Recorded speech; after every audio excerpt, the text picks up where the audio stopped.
Hello friend, welcome to my channel Shilpa's ব্লগে। তো এখন বাজে 7টার মতন, স্নান টান করে সকালবেলায় রেডি হয়ে গেছি।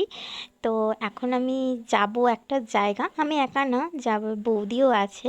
তো সকালবেলায় স্নান টান করে বেরিয়ে গেছি, যে হেঁটে হেঁটে যাচ্ছি বাস স্ট্যান্ডের দিকে। তো কোথায় যাচ্ছি কী করছি পুরো ব্লগটা দেখতে থাকো, তাহলেই জানতে পারবে কোথায় যাচ্ছি। অবশ্য আমি এত সকালে উঠি না, তো যাব বলেই উঠেছি। আর এই যে এদিকে বাস স্ট্যান্ডে চলে এসেছি, বাসে উঠে গেছি, বাসে উঠে বসে আছি। তো বসে বসে বোর হচ্ছি, অনেকক্ষণ ধরে বাসটা ছাড়ছিলই না, দিয়ে চলে এসেছি লিচু ড্রিঙ্ক নিয়ে। দুজনে সকালবেলায় খেতে কিছু না খেয়ে লিচু ড্রিঙ্ক খেতে আরম্ভ করে দিয়েছি। তো এই যে বাস ছেড়েও দিয়েছে, জঙ্গলে যাচ্ছে, আর আবহাওয়াটা খুব সুন্দর ছিল, হালকা রোদ হালকা মেঘলা, খুব সুন্দর।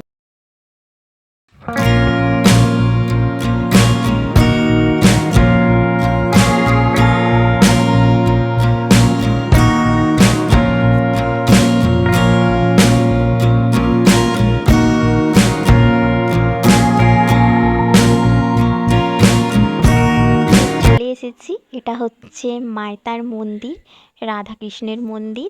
তো এখানে ছিল আমার একটা ভাইজির অন্নপ্রাশন, তো ওখানেই চলে এসেছি। আর এখানে পুজো দেবো বলে জিনিসপত্র কিনছি, আর কাকুটা দেখে হাসছিল আমাদেরকে, কারণ ভিডিও করছিলাম বলে। তো চলো, জিনিসপত্র কেনা হয়ে গেছে, এরপর ভিতরে যে পুজোটা দিয়ে দিই। আর যার অন্নপ্রাশন তাকে তো অবশ্যই দেখাবো। তো চলো পুজোটা দিয়ে দিই। আর মেঘের অবস্থা দেখতে পাচ্ছ, খুব সুন্দর, পুরো কালো হয়ে এসছে আস্তে আস্তে মেঘটা। তো আমরা যখন আসছিলাম হালকা রোদ ছিল, তো এখন দেখছি পুরো কালো হয়ে এসছে, খুব সুন্দর লাগছে। তো এইটা হচ্ছে মন্দিরের মেন গেটটা। তো এটা দিয়েই আমরা ভিতরে ঢুকবো, আর ভিতরের মন্দিরটা অবশ্যই তোমাদেরকে দেখাবো। তো চলো ঢুকা যাক ভিতরে।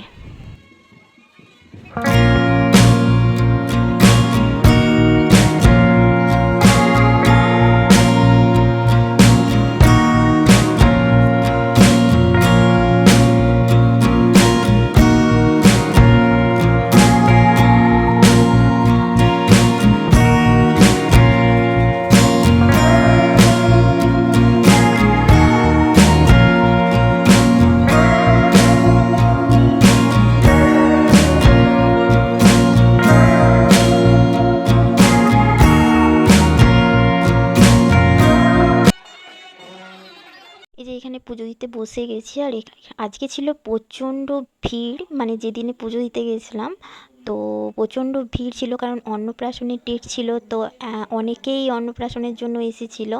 আর এখানে না ভিডিও করা কোনো অ্যালাউ ছিল না, আর ভিডিও কেন, কোনো ছবি তোলাও অ্যালাউ ছিল না ঠাকুরের। তাও আমার বোনকে দিয়ে লুকিয়ে লুকিয়ে ভিডিও করা করিয়েছিলাম, আমার পুজো দেওয়া হয়ে গেছে। আর এই যে এখানে যার অন্নপ্রাশন, তিনি কেঁদে কেঁদে চোখ মুখ ফুলিয়ে নিয়েছেন, যার কোলেই যাচ্ছে তার কোলেই শুধু প্যাঁ প্যাঁ করছে, কারো কাছকে আসতে চাইছে না, আর কেঁদে কেঁদে বেচারা ক্লান্ত হয়ে ঘুমিয়েও পড়েছে। ঘুমানো অবস্থায় সাজানো গোজানো হয়েছে, না হলে কিচ্ছু করতে দিচ্ছিল না। আর এই যে উঠেও গেছে, জামা টামা পরে নিয়েছে, দেখতে পাচ্ছ কেমন করে খাচ্ছে জামাটাকে। আবার এই যে জামা খুলে দিয়েছে, প্রচণ্ড কাঁদছিল জামা পরিয়ে, এই যে আমাকে আমার কোলে আসতেই চাইছিল না, তাও একটু জোর করে নিয়ে কাঁদিয়ে ফেললাম। আর এটা হলো খাবারের কুপন, আর এখানে হচ্ছিল রান্না বান্না, আর পুরো মন্দিরটা জুড়ে খাওয়ানো হচ্ছিল, কারণ আজকে ছিল অনেকগুলো অন্নপ্রাশনের বাচ্চা এসেছিলো, অনেকগুলো এসেছিলো, তার জন্য প্রচণ্ড লোক হয়েছিল। আর আমরা বসেছিলাম উপরে, আর এটা হচ্ছে নিচে, নিচেও প্রচণ্ড প্রচণ্ড লোক খেয়েছে, আর উপরেও খেয়েছে।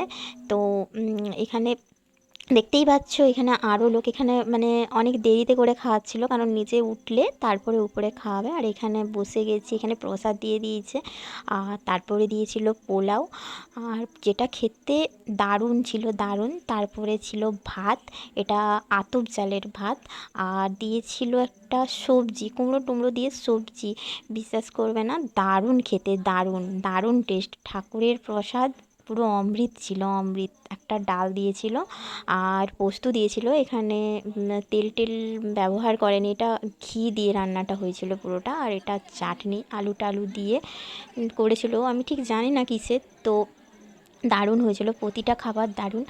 আর এদিকে তো ঘেমে টেমে একাকার, আর এদিকে পাতার অবস্থা দেখো, খাবার টাবার সব জমা করে রেখেছে, একটু একটু করে খাচ্ছে আর চারিদিকে তাকাচ্ছে। আর এইখানে এসেছিল পায়েস, উফ পায়েসটা এখনও ভয়েস দিচ্ছি এখনও মুখে জল চলে আসছে, পায়েসটা দারুণ হয়েছিল, দারুণ পায়েসটা। পুরো আমার খাওয়া দাওয়া কমপ্লিট।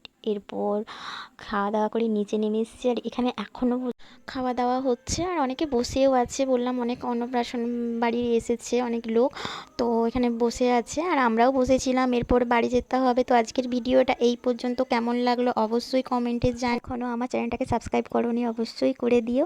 হচ্ছে আরেকটা নতুন ভিডিওর সঙ্গে। টাটা।